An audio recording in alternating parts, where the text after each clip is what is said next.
अध्याय 21 साहित्यिक चोरी पर प्रश्न उठाना। दूसरी कक्षा गणित की थी और गणित का शिक्षक चेनजी नाम का लगभग 20 वर्षीय व्यक्ति था, जिसकी त्वचा गोरी थी और उसने साफ सुथरे कपड़े पहने थे। यह उसका शिक्षण का पहला वर्ष था, इसलिए वह विशेष रूप से मिलनसार था। व्याख्यान के दौरान उनकी आवाज़ हमेशा नर्म रहती थी, यहाँ तक कि थोड़ी विनोदी भी, और वह कभी कभार ही छात्रों पर अपना आपा खोते थे। हालांकि उन्हें ऐसे छात्र पसंद थे जो पढ़ाई में अच्छे थे, लेकिन उन्होंने उन लोगों के साथ भेदभाव नहीं किया जो इतने अच्छे नहीं थे। हर कोई उनकी कक्षा का आनंद लेता था, और कुछ लड़कियां, जिनके प्यार के बारे में विचार जल्दी परिपक्व हो गए थे, यहाँ तक कि उन पर गुप्त क्रश भी था। उसकी बस एक अतिरिक्त नज़र उनके गालों को सेब की तरह लाल कर देती थी। गणित की पाठ्यपुस्तक में कवर करने के लिए अभी भी कुछ पन्ने बाकी थे, और आज वे एक नया पाठ शुरू कर रहे थे। इसे विस्तार से समझाने के बाद उन्होंने होमवर्क सौंपा और कक्षा अध्यक्ष और समूह नेताओं को कार्यपुस्तिकाएं वितरित करने को कहा। शेन मियामियान ने कार्यपुस्तिका उठाते समय लू सियुआन की एक झलक देखी और हंसे बिना नहीं रह सके। बच्चा अपनी कार्यपुस्तिका की ऐसे रखवाली कर रहा था जैसे कि वह सोने की बनी हो, जैसा कि उसने लिखा था। उसके कुछ हिस्से को एक किताब से ढक दिया था, जाहिर तौर पर उसे नकल करने से रोकने के लिए। उसे कम ही पता था कि शिक्षक ने जैसे ही उन्हें समझाया, वह इन सभी समस्याओं को समझ गई थी। उसे किसी से नकल करने की ज़रूरत नहीं थी। शेन मियामियान ने उसकी रणनीति को समझ लिया, लेकिन उसे बाहर नहीं बुलाया। उसने अपनी कार्यपुस्तिका को लू सियुआन से भी अधिक सावधानी से कवर किया। लू सियुआन ने एक तिरस्कारपूर्ण "टीएसके" ध्वनि निकाली। क्या आपको इस बात की चिंता है कि कोई उसके जैसे गरीब छात्र की नकल करेगा? यह इस शब्द का सबसे मज़ेदार मजाक था। यदि बाइक की मदद करने के लिए उस पर एहसान जताने के कारण उसका वश चलता, तो वह उसे केवल एक बार इसे कॉपी करने देता। लेकिन अगर वह जिद्दी होने वाली थी, तो वह उसे दोष नहीं दे सकती थी।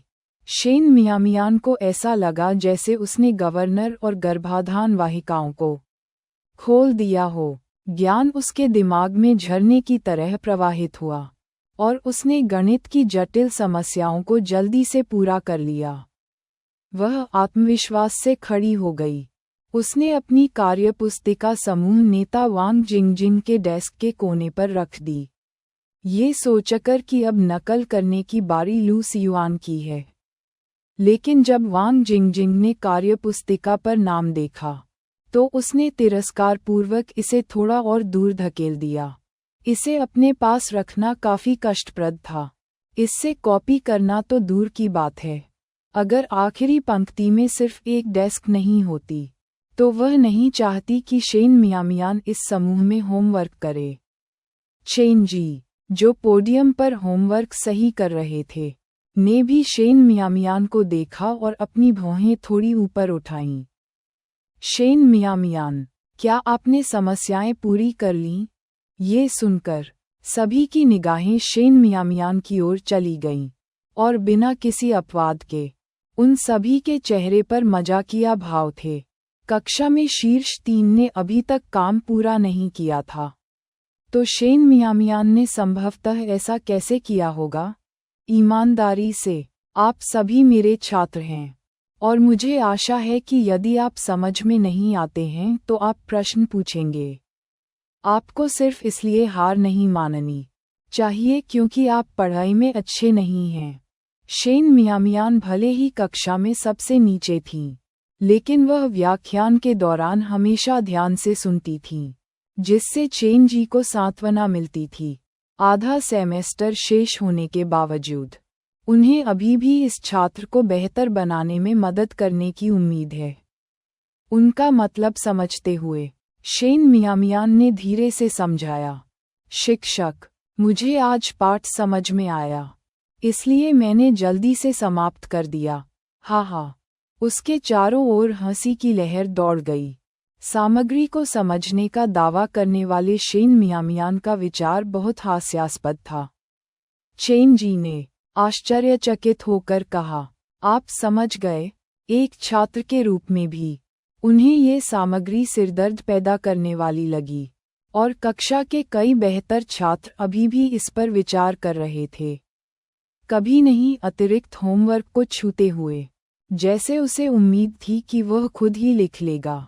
चेन जी ने सिर हिलाया और कार्यपुस्तिका को ध्यान से जांचना शुरू कर दिया।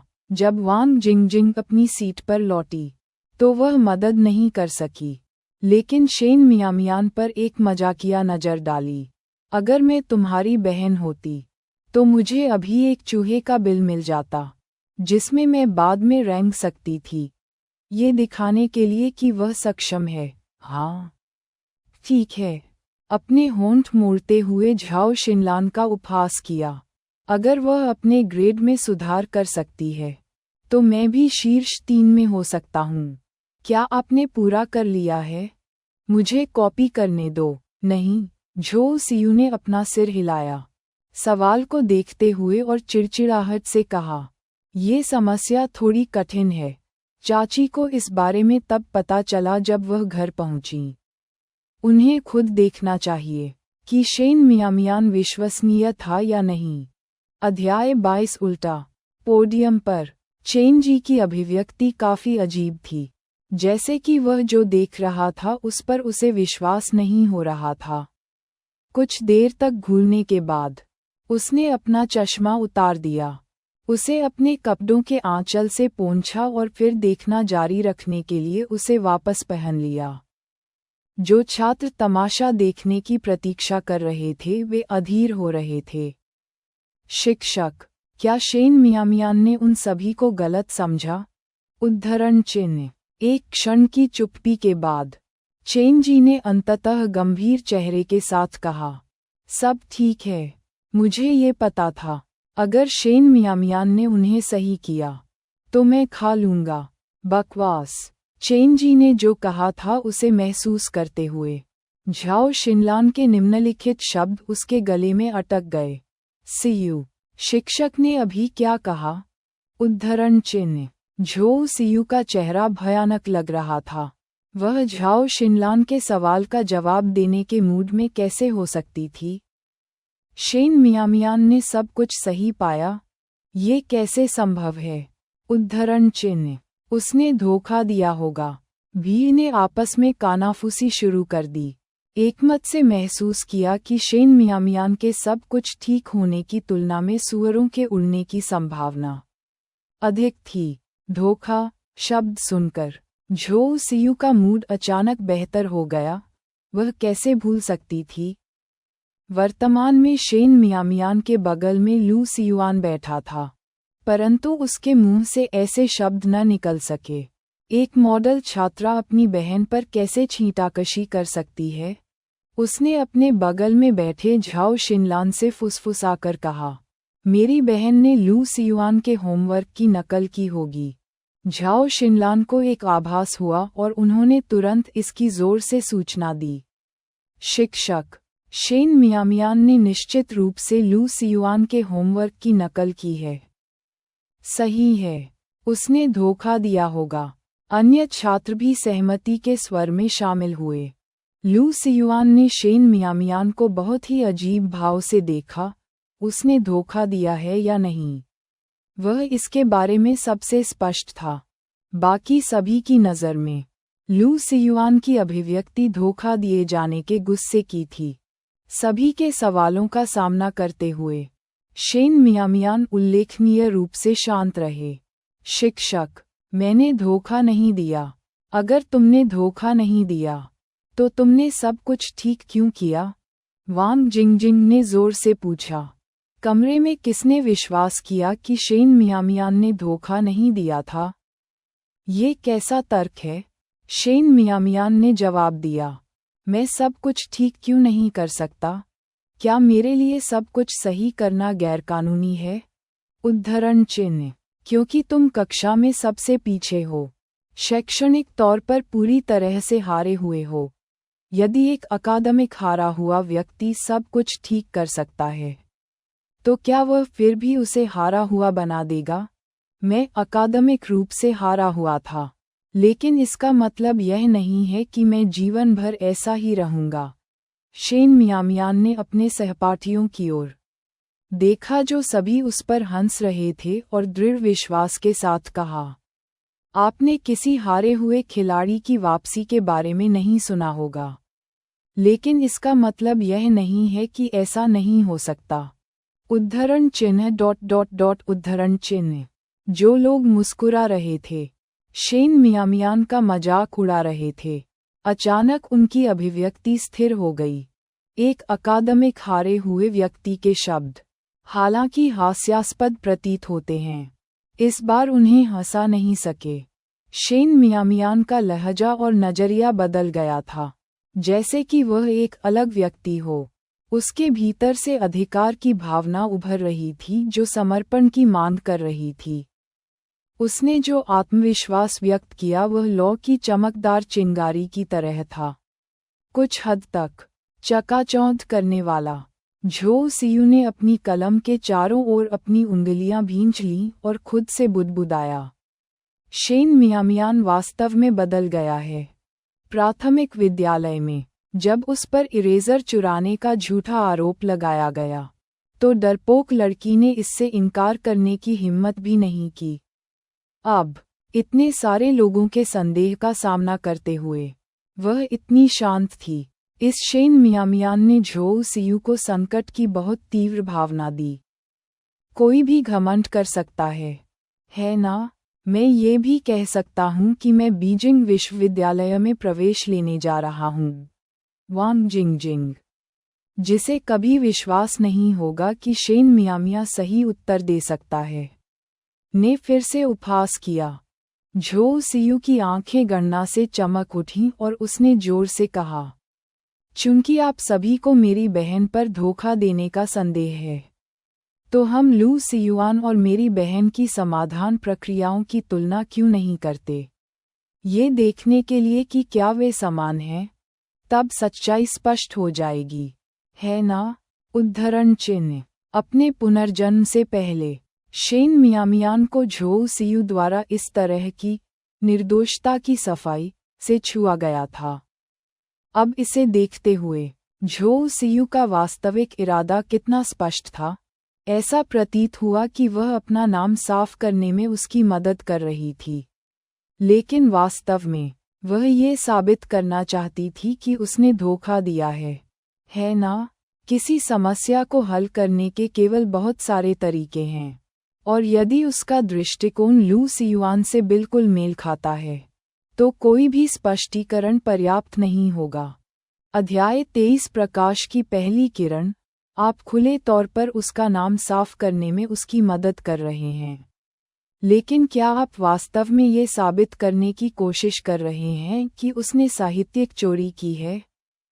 किसी समस्या को हल करने के केवल बहुत सारे तरीके हैं, और यदि उसका समाधान लू सियुआन से मेल खाता है, तो दुनिया के सभी बहाने उसकी मदद नहीं करेंगे। एक शिक्षक के रूप में चेन जी को स्वाभाविक रूप से उम्मीद थी कि शेन मियामियान ने साहित्यिक चोरी नहीं की है, लेकिन वह छात्रों के संदेह को भी नज़रअंदाज नहीं कर सकते थे। वह खड़ा हुआ और शेन मियामियान की ओर चला गया। सभी ने अपना मुंह बंद कर लिया और शो देखने का इंतजार करने लगे। चेन जी डेस्क पर रुके और बोले, लू सियुआन, मुझे तुम्हारा होमवर्क देखने दो। लू सियुआन ने कोई आवाज़ नहीं की और अपनी नोटबुक चेन जी को सौंप दी, और एक टिप्पणी जोड़ दी जिसने शिक्षक को आश्चर्यचकित कर दिया। उसने मुझसे कोई चोरी नहीं की। चेन जी अच्छी तरह से जानते थे कि उन्होंने अब तक अपने काम को कितनी सुरक्षित तरीके से छुपा कर रखा था। ये लड़का वास्तव में उसके लिए बोल रहा था। आभारी। शेन मियामियान ने उसकी ओर पलकें झपकाईं, और लू सियुआन ने सहजता से अपना चेहरा दूसरी ओर कर लिया। चेन जी ने बिना कुछ बोले लू सियुआन को देखा, नोटबुक खोली और उसकी अभिव्यक्ति अचानक बदल गई। शेन मियामियान और नोटबुक के बीच आगे पीछे देखने पर उसकी आंखें आश्चर्य से भर गईं। बच्चे ने सचमुच पकड़ लिया था। शिक्षक, क्या शेन मियामियान ने साहित्यिक चोरी की? वांग जिंगजिंग ने शेन मियामियान की ओर घूरकर देखा। चेन जी के फैसले की घोषणा का इंतजार कर रहे थे। चेन जी ने देखा कि कैसे छात्र शेन मियामियान पर एकजुट हो रहे थे, लेकिन शारीरिक संघर्ष के बिना उन्हें हस्तक्षेप करने का कोई अधिकार नहीं था। हालांकि अब वह शेन मियामियान की बेगुनाही साबित कर सकता है। शेन मियामियान ने साहित्यिक चोरी नहीं की। उन्होंने सभी छात्रों को दिखाने के लिए नोटबुक उठाई। 4 बड़ी समस्याओं में से लू सियुआन ने एक को अनसुलझा छोड़ दिया, जबकि शेन मियामियान ने उन सभी को हल कर दिया। एक छात्रा जो प्राथमिक से जूनियर हाई तक अपनी कक्षा में सबसे निचले पायदान पर थी, उसके द्वारा आधे साल तक पढ़ाए जाने के बाद अचानक सुधार हुआ था।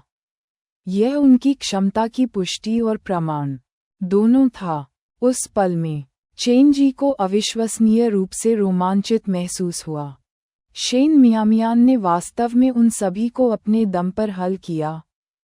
उद्धरण चिन्ह, सूरज पश्चिम से उग रहा होगा। यह अविश्वसनीय है। यह एक अंधी बिल्ली के मरे हुए चूहे के पीछे दौड़ने जैसा है। उद्धरण चिन्ह, संदेह और आश्चर्य की आवाजें एक ही समय में उठीं। वांग जिंगजिंग ने इस बात पर विश्वास करने से इनकार कर दिया कि शेन मियामियान ने ऐसा किया होगा और उत्साह से कहा, यह अवश्य होगा कि लू सियुआन ने उसे उत्तर बताए होंगे। चेन जी ने नाराजगी के साथ वांग जिंगजिंग की ओर देखा। शेन मियामियान सही उत्तर क्यों नहीं दे पाता? शांति महसूस करने से पहले आप सभी को शेन मियामियान को साहित्यिक चोरी साबित करने की आवश्यकता क्यों है? उद्धरण चिन्ह, वांग जिंगजिंग का चेहरा शर्मिंदगी से लाल हो गया। चेन जी ने आगे कहा, आप सभी हमारे देश के फूल हैं, समाज के भावी स्तंभ हैं। मुझे उम्मीद है कि हर कोई किसी भी छात्र के साथ भेदभाव नहीं करेगा और एक दूसरे का सम्मान करेगा। क्या आप ऐसा कर सकते हैं? उद्धरण चिन्ह, हाँ, कुछ को छोड़कर जो शेन मियामियान के खिलाफ थे। बाकी छात्रों ने एक सुर में जवाब दिया। तभी क्लास खत्म होने का संकेत देने वाली घंटी बजी। चेन जी ने कक्षा अध्यक्ष काओ होंगकुन से कहा, होमवर्क नोटबुक बाद में कार्यालय में लाओ। फिर उसने शेन मियामियान की ओर देखा। कार्यालय आओ। इतनी कठिन समस्याओं को सही ढंग से हल करने के बावजूद यह निश्चित रूप से कोई संयोग नहीं था। चेन जी ने फैसला किया कि उसे और भी बेहतर बनाने में मदद करने के लिए उसे शेन मियामियान से बात करने की ज़रूरत है। सबकी निगाहों के नीचे शेन मियामियान ने चेन जी का कक्षा से बाहर पीछा किया। छात्रों को कार्यालय में बुलाया जाना एक सामान्य घटना थी, जो लगभग हर 2 से 3 दिन में होती थी। ज़्यादातर लड़ाई झगड़े या कक्षा में ध्यान न देने जैसे कारणों से शिक्षक बिल्कुल भी आश्चर्यचकित नहीं हुए और अपने अपने काम में लगे रहे। ली क्यूमी ने शेन मियामियान को पीछे आते देखा और चेन जी से पूछा। शेन मियामियान ने फिर से अपना होमवर्क ठीक से नहीं किया। क्या उसने? उद्धरण चिन्ह, इससे पहले कि चेन जी जवाब दे पाती, उसने शेन मियामियान को व्याख्यान देना शुरू कर दिया। आप ठीक से पढ़ाई नहीं कर रहे हैं, फिर भी आपने पर्याप्त गर्म कपड़े पहने हैं। इन ग्रेडों के साथ आप अपनी शिक्षा जारी रखने के लिए पैसे बर्बाद कर रहे हैं। आपके माता पिता के लिए जीविकोपार्जन करना आसान नहीं है। इस सेमेस्टर के बाद आप स्कूल नहीं लौट सकते। इसके बजाय अपनी बहन के लिए पैसे बचाएं। आपकी बहन अपनी पढ़ाई में अच्छा कर रही है। अगर उसे ठीक से पाला जाए तो वह एक अच्छे विश्वविद्यालय में प्रवेश ले सकती है। अध्याय 24 सीखने की खोज को प्रोत्साहित करना। मैंने केवल शिक्षकों को छात्रों को कड़ी मेहनत से अध्ययन करने का आग्रह करते हुए सुना था, कभी उन्हें न पढ़ने की सलाह देते हुए सुना था। ये सचमुच मेरे लिए पहली बार था। ये शिक्षक ली हमेशा उन छात्रों का पक्ष लेते थे जो अपनी पढ़ाई में अच्छे थे और उन लोगों के साथ व्यवहार करते थे जो बहुत कठोर नहीं थे। यहाँ तक कि पहले उन्होंने शेन मियामियान को थप्पड़ भी मारा था। उस समय छात्रों के साथ शारीरिक दंड काफी आम था, जब तक ये बहुत गंभीर नहीं था। माता पिता हस्तक्षेप नहीं करेंगे, जिससे ली क्यूमी का हौसला बढ़ा। लगभग 1 महीने पहले, क्योंकि उसने अपना होमवर्क समय पर नहीं किया था, ली क्यूमी ने उसे इतनी जोर से थप्पड़ मारा था कि उसका आधा चेहरा सूज गया था। उसने इसकी रिपोर्ट करने की हिम्मत नहीं की, लेकिन झोउ सियू ने घर पहुंचने पर ऐसा किया, जिसके परिणामस्वरूप झोउ लैनफेंग और शेन जियानहुआ दोनों को लगा कि यह उचित था। अतीत को याद करते हुए शेन मियामियान की निगाहें थोड़ी ठंडी हो गईं। शिक्षक ली, किसी छात्र को डांटने से पहले क्या आप पहले कारण नहीं पूछते? उद्धरण चिन्ह। ली क्यूमी को अचंभित कर दिया गया और उसका चेहरा तुरंत काला पड़ गया। किस कारण से पूछो? उद्धरण चिन्ह। उसकी उससे वापस बात करने की हिम्मत कैसे हुई? कार्यालय में इतने सारे शिक्षकों के साथ ली क्यूमी को लगा कि शेन मियामियान जानबूझकर उसे बदनाम करने की कोशिश कर रहा है। चेंजी को भी उम्मीद नहीं थी कि ली क्यूमी ऐसी बात कहेंगी और एक पल के लिए आश्चर्य से खड़ी रह गईं। होश में वापस आने के बाद उन्होंने तुरंत समझाया, मैंने शेन मियामियान को अपनी पढ़ाई के बारे में बात करने के लिए आने के लिए कहा था, इसलिए नहीं कि उसने कुछ गलत किया था। आवश्यकता पड़ने पर छात्रों को डांटा जाना चाहिए, लेकिन जब वे इसके लायक हों तो उनकी प्रशंसा भी की जानी चाहिए। केवल तभी वे वास्तव में सीखने से प्यार कर सकते हैं। चेंजी को अपने खिलाफ शेन मियामियान का पक्ष लेते देखकर ली क्यूमी का चेहरा और भी लंबा हो गया। पढ़ाई में खराब होना पहले से ही एक गलती है, जिससे कुल अंक कम हो रहे हैं। अन्य त्रुटियों की क्या आवश्यकता है? उद्धरण चिन्ह। हालांकि ली क्यूमी चेंजी से केवल 1 दशक या उससे अधिक उम्र की थीं और लंबे समय से पढ़ा रही थीं, चेंजी ने हमेशा एक वरिष्ठ सहयोगी के रूप में उनका सम्मान किया था। लेकिन इस बार उसे उसकी बातें बहुत ज्यादा लगीं और उसके बारे में उसकी राय बहुत कम हो गई। पहले वह सोचता था कि वह बहुत सख्त है, अब ऐसा लग रहा था कि उसकी नैतिक दिशा में भी कुछ समस्याएं थीं। शिक्षक ली, आपके शब्द थोड़े कठोर हैं। आप कब से पढ़ा रहे हैं?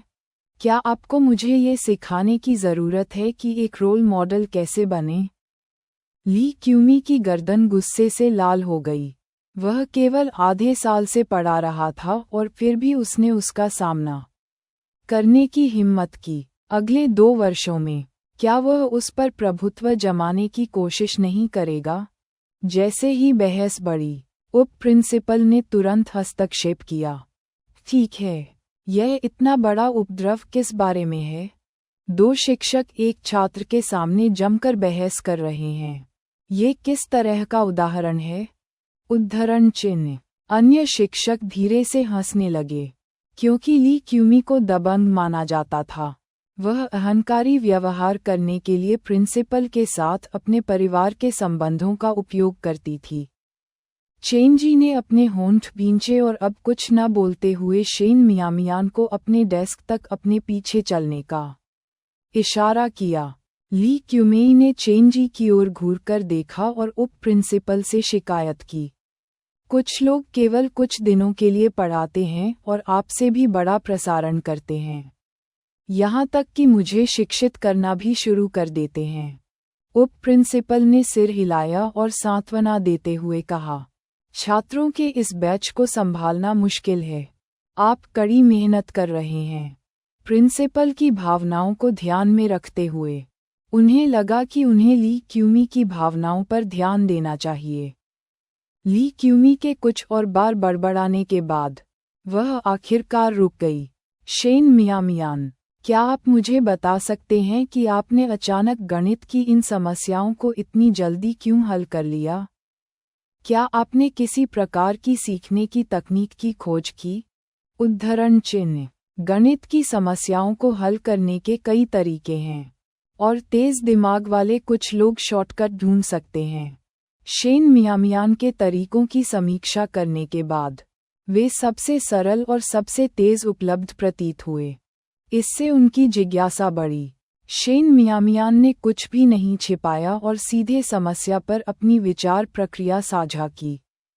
चेन जी ने सुना, आश्चर्यचकित हो गई और भी अधिक आश्वस्त हो गई कि शेन मियामियान ने इसे अपनी क्षमताओं के माध्यम से हल कर लिया है। अध्याय 25। स्वयं को दोषमुक्त करने का अवसर ढूंढना। इस समस्या को देखते हुए आप बहुत होशियार हैं, झोउ लैनफेंग। आप पहले अपने ग्रेड में सुधार क्यों नहीं कर पाए? और आप हमेशा अपना होमवर्क करने में असफल क्यों होते हैं? उद्धरण चिन्ह। इससे पहले चेन जी ने शेन मियामियान पर ज्यादा ध्यान नहीं दिया था, लेकिन आज की घटना ने उसे उसमें उज्ज्वल बिंदु देखने पर मजबूर कर दिया।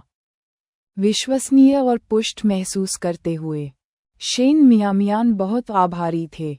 वह जानती थी कि यह अपना नाम साफ करने का एक अवसर है। उसकी बड़ी बड़ी आंखें ईमानदारी से चमक उठीं। शिक्षक, वास्तव में मुझे पढ़ाई करना हमेशा से पसंद रहा है। बात बस इतनी है कि मेरी माँ पक्षपाती है और केवल झोउ सियू की परवाह करती है। वह मुझसे हमेशा स्कूल के बाद ऐसा वैसा करती रहती है और कभी भी मुझे होमवर्क करने का समय नहीं देती है। यही कारण है कि मैं इसे समय पर जमा नहीं कर पाती। कभी कभी वह मेरी नोटबुक भी फाड़ देती है। वैसे भी झोउ लैनफेंग उसके अध्ययन को देखने के लिए तैयार नहीं थी। वह हमेशा कोई न कोई गलती ढूंढती रहती थी। चेन जी ने भौहें चढ़ाते हुए कहा, तुम्हारी माँ ऐसा व्यवहार क्यों करती है? आप अपने बच्चे को स्कूल जाने के लिए भुगतान करते हैं लेकिन उन्हें अच्छी तरह से पढ़ने नहीं देते हैं।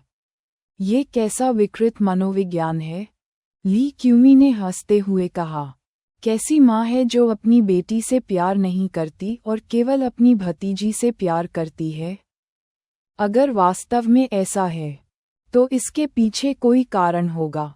ली क्यूमी ने शेन मियामियान के नाजायज होने के बारे में कुछ बातें सुनी थीं। चेन जी अब ली क्यूमी के साथ बहस नहीं करना चाहते थे और ऐसा व्यवहार कर रहे थे मानो उन्होंने कुछ सुना ही न हो। स्वाभाविक रूप से नाजायज बेटी की पहचान का उल्लेख नहीं किया जा सकता। शेन मियामियान ने पलकें झपकाईं और एक उचित स्पष्टीकरण के बारे में सोचा। मेरी माँ नहीं चाहती कि मैं स्कूल जाऊं, लेकिन वह मेरे पिता की इच्छा के विरुद्ध नहीं जा सकती। अपनी आस्तीन ऊपर करने पर उसकी कलाई पर चोट के निशान हवा में उजागर हो गए और उसने आगे कहा, उसे बच्चों को मारना भी पसंद है। उसकी पिटाई से मेरी सभी बाहें जख्मी हो गई हैं। मेरी माँ मुझे कभी कभी मारती है और दर्द इतना गंभीर है कि मैं कक्षा में ध्यान केंद्रित नहीं कर पाती हूँ। ली क्यूमी ने फिर कहा, वयस्कों द्वारा बच्चों के हाथों को मारना ज्यादातर इसलिए होता है क्योंकि बच्चों के हाथ साफ नहीं होते हैं। शायद उन्होंने कुछ ऐसा ले लिया जो उन्हें नहीं लेना चाहिए था। एक शिक्षक के रूप में इस तरह के निराधार आरोप लगाना, क्या आपको लगता है कि यह उचित है? चेन जी जवाब देने के अलावा कुछ नहीं कर सके। ली क्यूमी ने आत्मविश्वास से कहा, तो फिर उसे खुद ही कहने दो। उसे केवल कलाई पर ही चोट क्यों लगती है? उद्धरण चिन्ह। शेन मियामियान ने ठंडी हंसी उड़ाई। क्या आप चाहते हैं कि मैं यहाँ कपड़े उतारूं और आपको अपने शरीर पर घाव दिखाऊं? उद्धरण चिन्ह। ली क्यूमी अवाक रह गए और कुछ देर रुकने के बाद विषय बदल दिया। फिर आप मुझे बताएं, अगर पहले आपके पास कक्षा में सुनने की ऊर्जा नहीं थी, तो अब अचानक आपके पास क्यों आ गई है? उद्धरण चिन्ह। शेन मियामियान के उत्तर की प्रतीक्षा किए बिना उसने जारी रखा, लू सियुआन के साथ बैठकर ही आपको कुछ लंबे प्रश्न मिल गए। अब आपने धोखा देना भी सीख लिया है है ना? उद्धरण चिन्ह। चेन जी ने कहा। शेन मियामियान ने धोखा नहीं दिया। मैंने पहले ही जांच कर ली है। जैसे ही ली क्यूमी बहस करने ही वाले थे, क्लास की घंटी बजी। वह खर्राटे लेती हुई हाथ में चौक का डिब्बा लेकर कार्यालय से बाहर चली गई।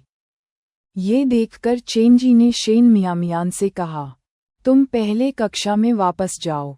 अगर भविष्य में कुछ चीजें तुम्हें समझ में नहीं आएंगी तो आओ और मुझसे पूछो। धन्यवाद शिक्षक। शेन मियामियान विनम्रता से झुके और जाने के लिए मुड़े। वह और ली क्यूमी ने एक के बाद एक कक्षा में प्रवेश किया और सभी ने उत्सुकता से उसे देखा। शेन मियामियान ने उनकी निगाहों को नज़रअंदाज कर दिया और आत्मविश्वास के साथ अपनी सीट पर वापस चली गई। लू सियुआन ने उस पर एक क्षणिक नज़र डाली, फिर तिरस्कार के भाव से दूसरी ओर देखा। एक के लिए डेस्क, दो के लिए डेस्क बन गई थी और वह इससे खुश नहीं था। पूरी कक्षा के दौरान ली क्यूमेई ने कम से कम 10 बार शेन मियामियान को घूरकर देखा और यहाँ तक कि बिना नाम लिए साहित्यिक चोरी की निंदा करने के लिए एक विशेष बात कही और छात्रों से कहा कि वे कुछ सहपाठियों को रोल मॉडल के रूप में न लें। शेन मियामियान को पता था कि शायद पूरी कक्षा में केवल लू सियुआन और चेन जी ही उस पर विश्वास करते थे, लेकिन उसने इसकी परवाह नहीं की और ज्ञान को आत्मसात करते हुए पाठ को ध्यान से सुना। समय इन लोगों की आंखें खोलेगा।